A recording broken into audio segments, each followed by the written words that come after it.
Y hoy merendamos con un amigo de esta casa, un amigo de la cultura, músico, compositor, fundador de Mestizai, un alma creativa, activista. Hoy se viene a la merienda, aquí en Tarde o Temprano, Manolo González. Manolo, bienvenido, ¿cómo estás? Muy bien, estupendamente, porque acabo de llegar de echarme un bañito en la playa de las Canteras y estoy encantado de la vida. Eso sí que es un bálsamo, ¿eh? Eso es una maravilla. Tú sabes, yo sostengo la teoría de que en las Palmas de Gran Canaria no hay más suicidios, pudiendo haber razones a veces, porque la gente, tú sabes, hay gente agobiada en la vida, porque tenemos la barra. Cuando tú llegas a la barra, vas, ¿no? Y hay marea vacía, si hay suerte, marea vacía, como esta tarde, que ayer, aquello parece una piscina natural, y te subes encima de aquel promontorio volcánico y ves aquel horizonte y te tiras detrás de la barra. Entonces es una inyección de vida maravillosa.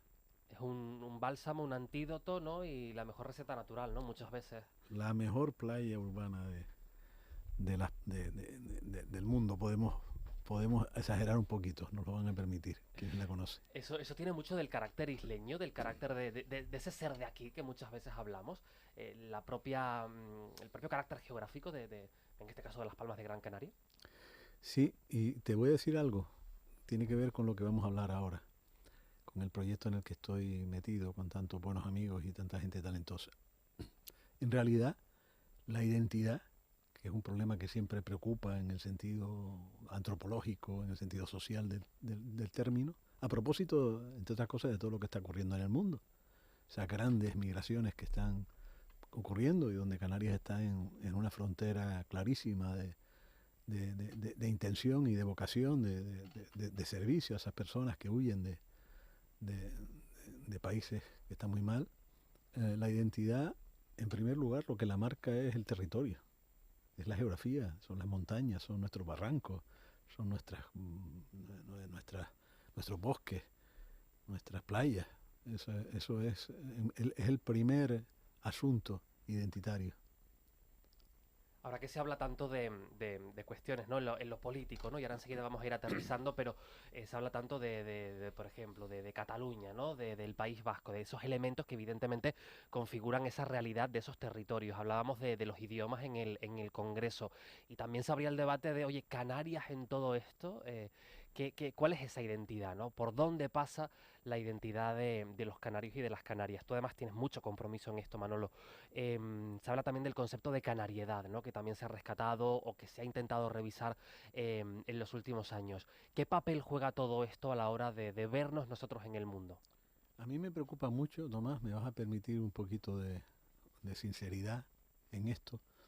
Me preocupa que la identidad se utilice de forma frívola, casquivana.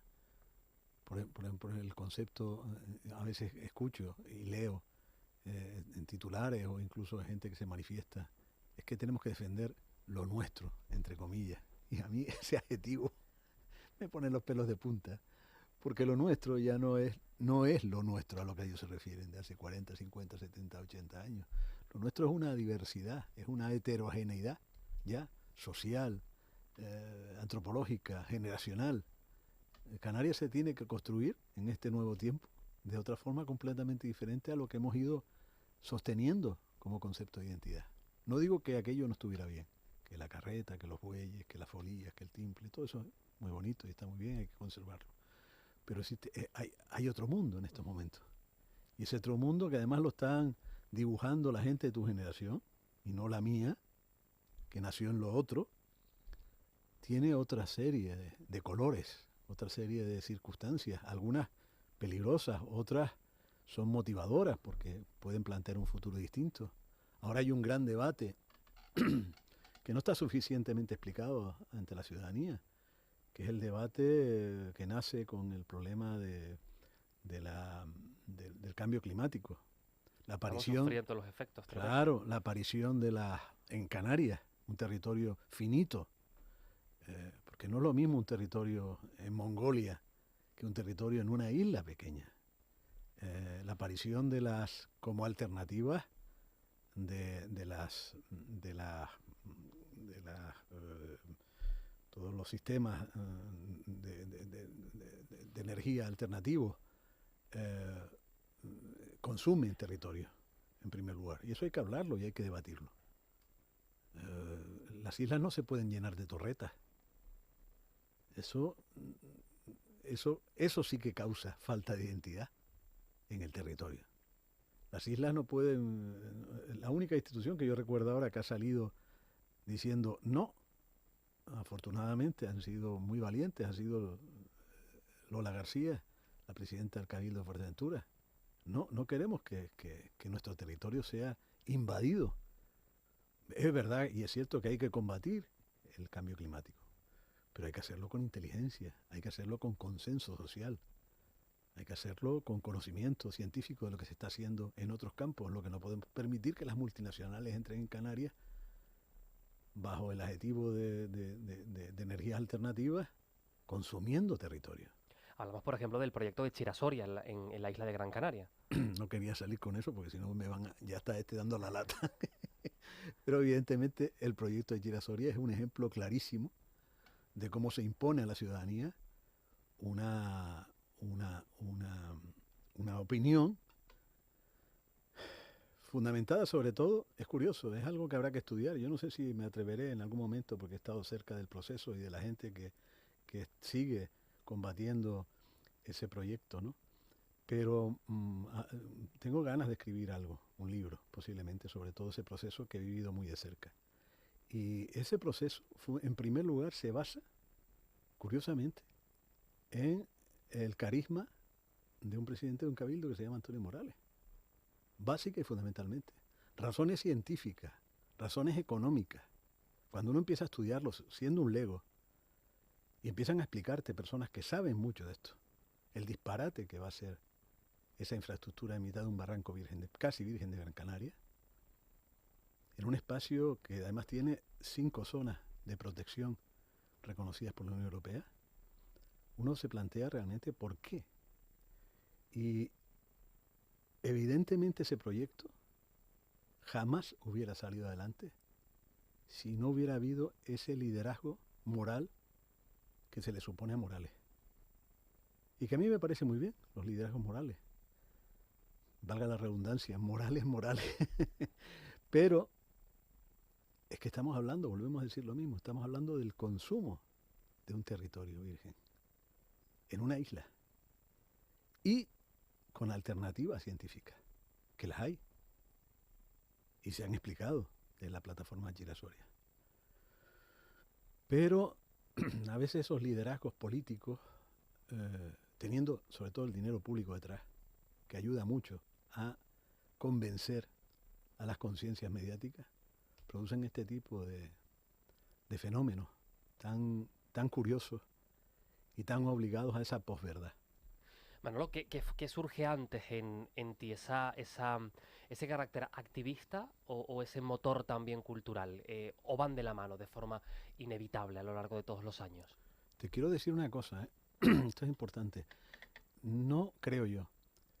Yo creo que el activismo no es algo que tenga que ser consustancial a que uno sea conocido popularmente. Un artista no tiene por qué, per se, ser activista. Basta con que su obra sea lo suficientemente considerada desde el punto de vista artístico, tenga valor por sí misma. Yo me manifiesto como ciudadano, que es lo que a mí me preocupa, la Canarias que vamos a dejar a nuestros hijos. Es verdad que soy algo conocido, pero no creo que mi opinión tenga más valor que la de otras personas que de forma anónima van a una manifestación en contra de un asunto como el de Chirasoria. Y esa pasión y esa creación también cultural, hablamos por ejemplo, Mestizay, es uno de los grupos claves, fundamentales, para entender no solamente Canarias, sino de lo que hablábamos antes, la identidad, ¿no? Es uno de esos grupos que forman parte de esa identidad canaria. ¿Cómo surge todo aquello, Manolo? Y no sé si en aquellos momentos, cuando uno echa a andar un proyecto, se imagina todos los caminos que va a coger y de alguna forma, igual suena grandilocuente, pero sinceramente lo creo, marca tantas vidas. Te agradezco que me lo digas. Es verdad que hay gente joven de tu generación que se acerca a nosotros ahora, recordando cuando eran pequeñitos, eran niños y iban con sus padres a vernos a las plazas, a tocar. Y eso obviamente emociona, ¿no? Porque efectivamente te das cuenta que en algo formas parte de vida de un montón de gente que no conoces personalmente. Lo que pasa es que yo esto me lo he explicado siempre de una manera pues muy simple, que quizás me haga parecer un falso modesto. Siempre me he considerado un aficionado venido a más. En un momento determinado de mi vida, hace 20 y pico años, pude profesionalizarme. Llevo 24, 25 años viviendo de la música, fuera y dentro de Canarias. Es una heroicidad, te lo aseguro. Porque es un mundo difícil, sobre todo cuando no eres hiper famoso, es decir, cuando no tienes, tú no te puedes comparar a un Sabina, a un Alejandro Sanz, a gente que ha vendido cientos de miles, millones de discos. Te mueves en un ámbito, digamos, más artesanal, aunque he tenido la suerte de viajar a 3 continentes, haber estado en, yo qué sé, 20 y pico países. Acabamos de estar hace muy poquito en La Haya, donde nunca habíamos estado, y tocando en un sitio precioso, el Amare Hack, un conservatorio extraordinario que tiene dos auditorios, y allí estaban 400 personas a vernos, y emociona saber que esas personas que no te conocen de nada terminan aplaudiéndote, terminan poniéndose de pie, terminan pidiéndote varias canciones, etc. En mucho de esto tiene que ver el talento y el rasgo artístico de Olga. Pero ya te digo, sin embargo, yo todo eso lo miro con una distancia bastante prudencial. Yo creo que ha sido un destino casual, de alguna manera, no buscado, por lo menos no por mí. Tenía siempre la sensación de que tenía que ser algo, que tenía que expresarme de alguna manera, pero nunca pensé que iba a poder vivir de ello, porque es obvio. Entonces, cuando nosotros empezamos, es que Canarias ha cambiado mucho, tengo que decirlo. Hace 40 o 50 años, ustedes los jóvenes de tu generación ahora disfrutan de un montón de ofertas, de un montón de posibilidades, de un montón de información. Canarias ha hecho un esfuerzo enorme, tremendo. Creo que una de las cosas más importantes que ha hecho, formar una generación de gente joven. Ahora el problema es cómo colocarla, cómo saber utilizar todo ese esfuerzo que Canarias ha hecho en educación en toda esta gente joven, que sea algo práctico para nuestra sociedad. Que no tengamos que irnos fuera, Que ¿no? no tengan que irse, o que tengan que irse fuera, mira, está bien irse fuera, un ratito, está Pero bien. poder volver, al menos que sea Y por poder, elección. efectivamente, que sea por Que sea elección. por elección. Y Si es sobre así, está todo, bien. aprovechar el capital humano que ha invertido Canarias en todo eso. Es importantísimo todo eso. Yo confío absolutamente en la juventud canaria. Creo que tiene unas capacidades que nosotros no teníamos. Y son los llamados ahora, en estos momentos, a responder ante los retos históricos a los que se enfrenta el archipiélago. No sé si o puedes hacer algún paralelismo, todo esto que vivimos. Hay mucha movilización también de gente joven, por ejemplo, por el clima, en Tenerife con Cuna del Alma, aquí también con diferentes cuestiones. Es decir, que hay un movimiento de gente joven, o gente joven también de la mano de gente madura, movilizándose y tomando posiciones a la hora de definir la identidad de qué territorio queremos y de repensar el presente y el futuro de Canarias. ¿Hay paralelismos con todas aquellas movilizaciones de una Canarias que despertaba y que avanzaba hacia no sabíamos en aquel momento qué lugar? No, bueno, las hay en el sentido del espíritu, ¿no? De alguna manera. Pero creo que la gente joven, insisto, la gente joven de Canarias de hoy está muy preparada, muy cualificada. Incluso para esa lucha alternativa, diferente. Que en todo caso, además, los retos actuales en estos momentos son de Canarias, son muy complicados. Es cierto que hay un problema de sobrepoblación, del que no se habla con excesiva, en fin, fuerza o dureza, a propósito de relatar qué ocurre cuando el territorio es ocupado por un número de población importante, el cambio climático, la turistificación, que no gusta, obviamente, a los empresarios turísticos. Es verdad, nuestra economía se basa fundamentalmente en el poder y en la fuerza de nuestra marca turística. pero hay que repensar cosas, también esas, porque ese consumo de territorio, ese consumo de energía, eh, todas esas circunstancias inciden, insisto, en un territorio que es finito. Yo me acuerdo, mira, ustedes no lo llegaron a conocer, en Gran Canaria Ujú. habían playas que eran vírgenes hace 50 años o 60 años. Y Ya diría entonces, que no quedan, o quedan nada, ¿no? Tú vas a Wiwi ahora y te encuentras con una excursión de ya, alemanes ya no es lo que era realmente. sobre el barco, ¿no? Haciendo la fiesta, ¿no?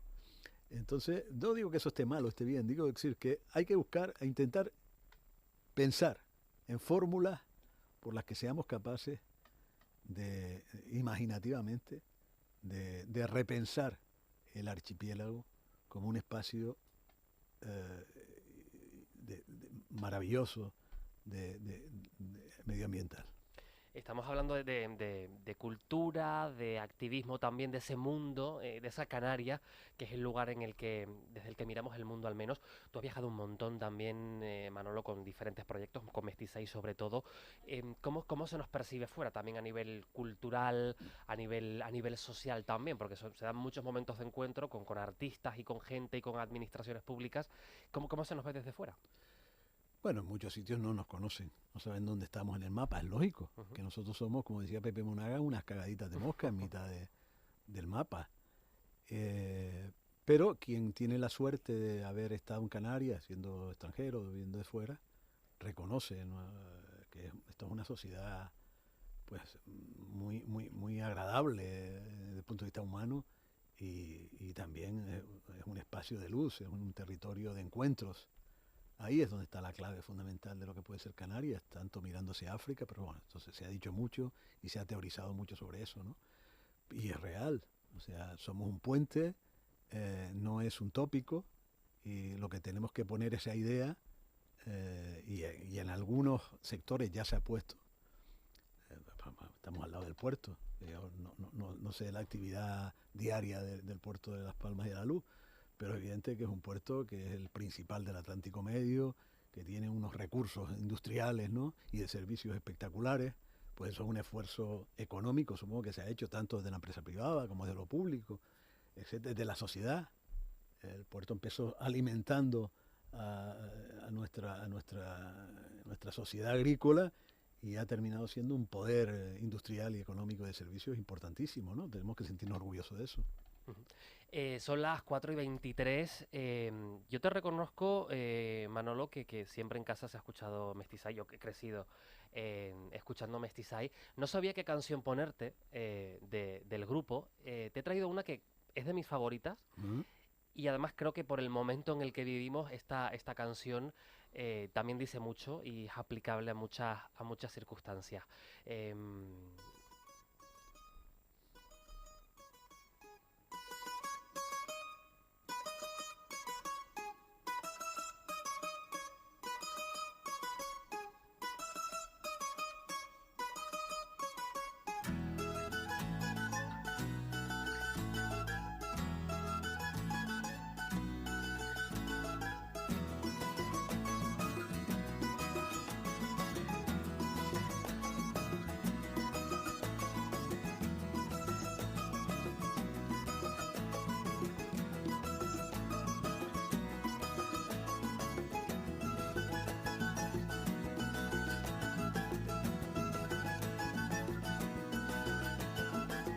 Cuando Zulema camina, el polvo de sus sandalias.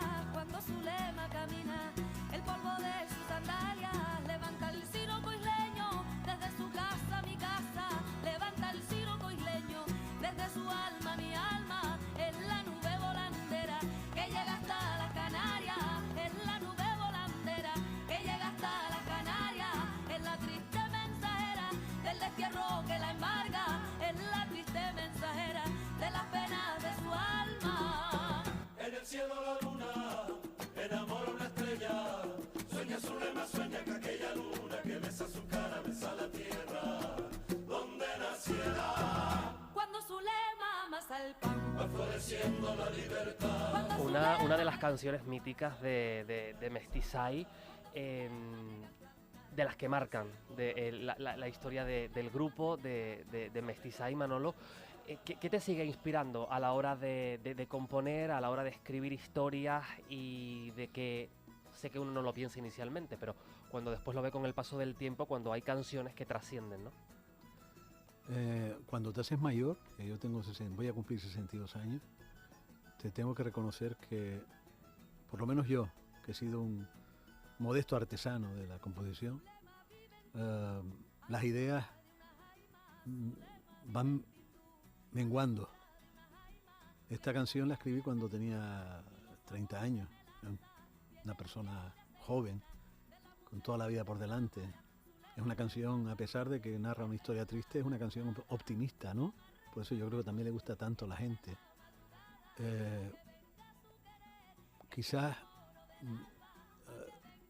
ahora que estoy tan metido en la producción de cosas, dedico mucho menos tiempo a componer,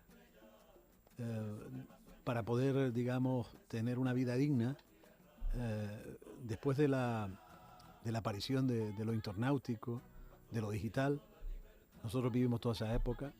La mayor parte de los músicos de mi generación salieron de la escena, no se supieron adaptar.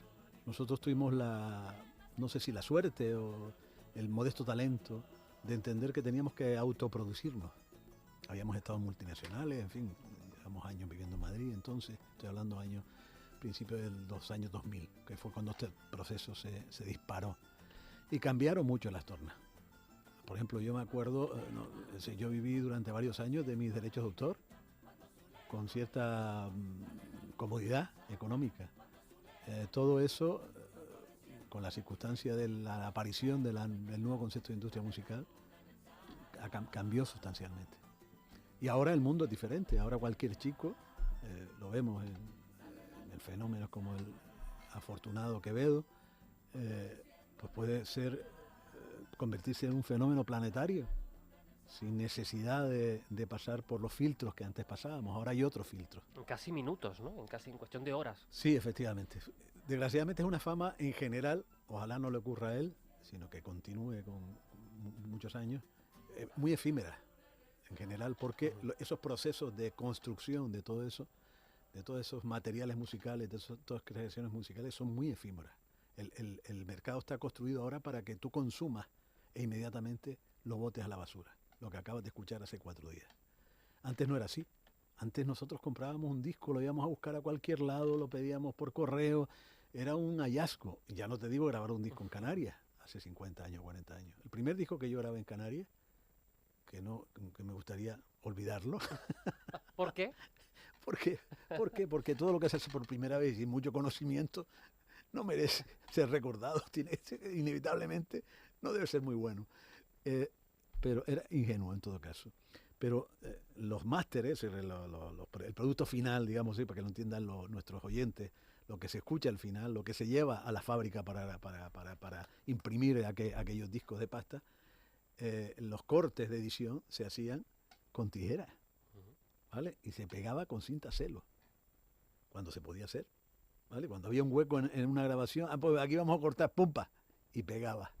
Hoy esto es otro mundo completamente diferente. Tú tienes cualquier tipo de material musical metido en un ordenador y con ciertos conocimientos, con cierta paciencia, tú puedes hacer virguerías. Y en tu casa, sin necesidad de ir a un estudio. ¿Y qué grabaste, Manolo? Ahora me ha quedado la curiosidad. Pues ¿qué eran era? cosas de la tradición, porque yo venía y los compañeros que estábamos entonces en el grupo, algunos de ellos teníamos familias en el campo, venían de la ruralidad. Y entonces habíamos recogido músicas tradicionales en nuestras familias, en nuestros entornos, y era todo así una cosa pues muy tradicional. No tradicional, porque era también una cosa recreada, pero había un intento de ir hacia la tradición. La voz de Olga Serpa forma parte de Mestizaí. ¿Qué significa para ti ese nombre de Olga Serpa? Pero ya siempre tengo que hablar subjetivamente de ella, es inevitable, ¿no? Eso es comprensible, ¿no?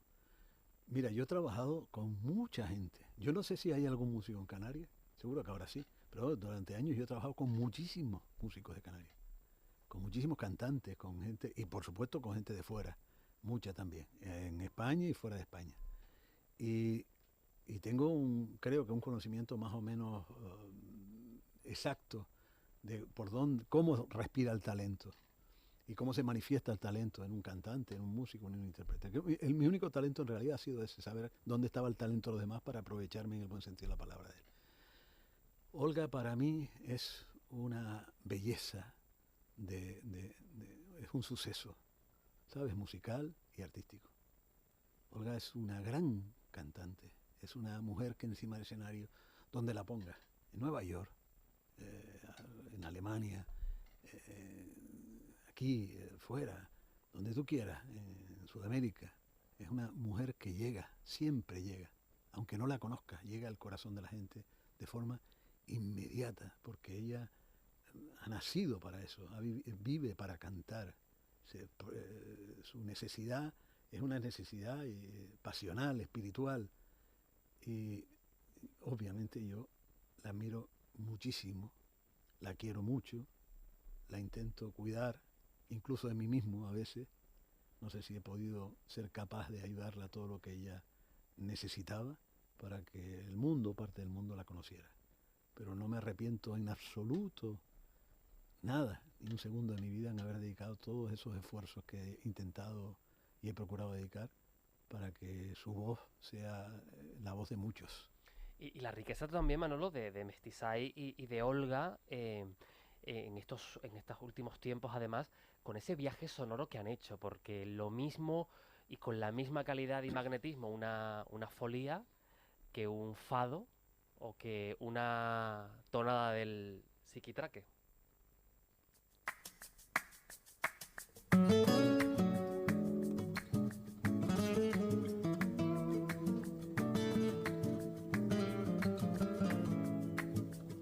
Voy a entonarme despacio, con una pausa infinita, como quien va calle abajo de regreso por la vida. Una tonada en mis labios, como una bala perdida, dará en el centro del árbol de la fruta prohibida.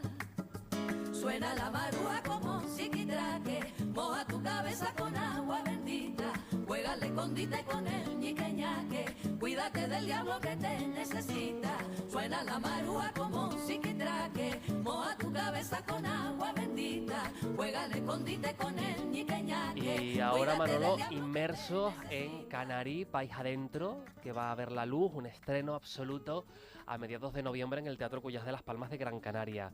¿Qué nos puedes contar de este proyecto tan complejo y que nos va a dar muchísimas alegrías? Pues espero que sean muchas alegrías. En primer lugar a mí, porque realmente te lo digo, estoy realmente acojonado. Es la primera vez que me enfrento a algo con un lenguaje muy distinto al que habitualmente he desarrollado en producciones como Querido Néstor o como recientemente César Manrique el musical, que me dio tantas alegrías, ¿no? Esto es algo completamente diferente, esto es un viaje sensorial, es un viaje hacia la Canaria de la que hablábamos, la Canaria que de alguna manera inevitablemente hemos perdido, la Canaria que la gente de mi generación soñó que en algún momento podía existir, y todo eso se hace a través de una especie de suite de ballet contemporáneo, pero también con muchos mix, con muchos registros ligados a música, a ambientes sonoros, a melodías que yo recogí cuando era un chico jovencito. En todo esto ha tenido mucho que ver el conocimiento, la admiración que yo tengo a un canario ilustre, Daniel Abreu, Premio Nacional de Danza. Una joya absoluta, ¿eh? Un hombre extraordinario, con un talento increíble. Y casualmente nos entendimos sin conocernos el día que nos vimos, porque yo no lo sabía, él cuando era jovencito había sido fan nuestro. Eso ayudó mucho a salvar la distancia estética que en principio parece que nos separaba. Es una producción, una obra, un espectáculo con el que he soñado desde hace muchos años y que además va a tener y tiene la suerte de contar con un grandísimo talento isleño, Teddy Bautista, el líder de los Canarios, que fue presidente de la CAE durante muchos años, un hombre extraordinario, que son, cumple este año 80 soles, 80 años.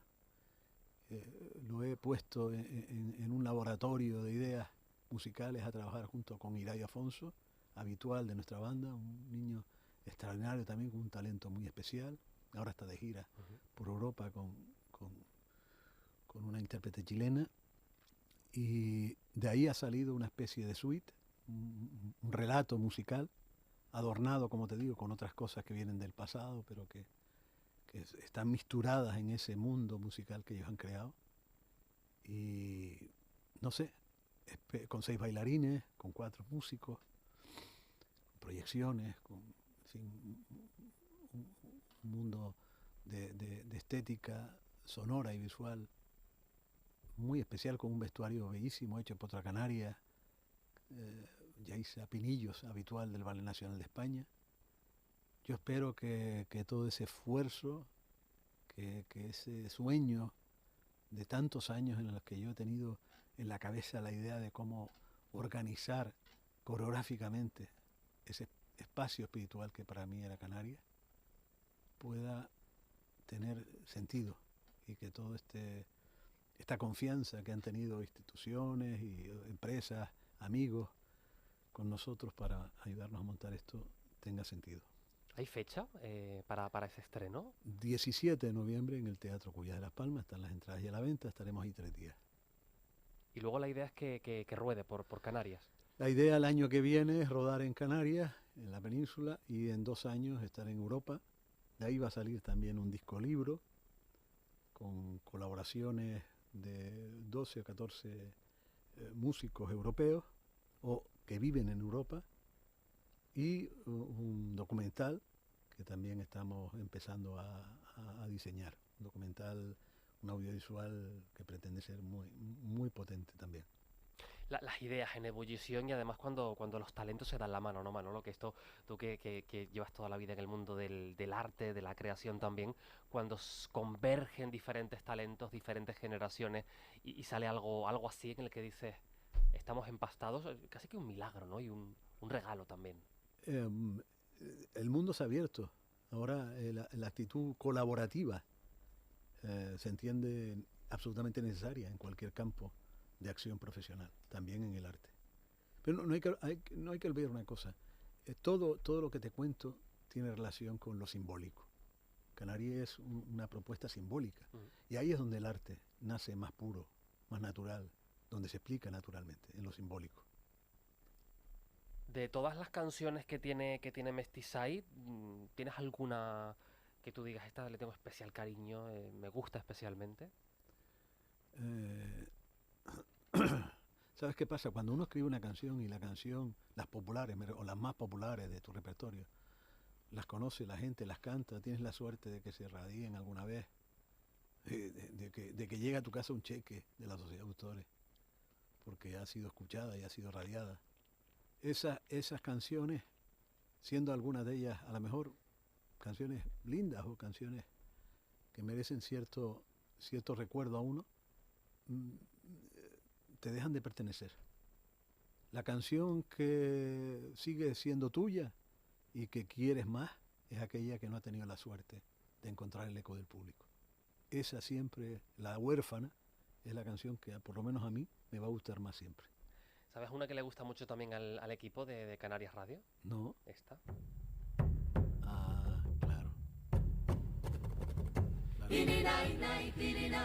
Me emociona esta canción todavía. No sé cómo la escribí. Canción, oración incluso. Sí. Me acuerdo de la tumba donde está ella enterrada, Valentina Hernández, que ha sido para mí la madre, el primer registro histórico de lo que ocurrió después con los que nos hemos dedicado a hacer canciones, a cantar canciones de Canarias.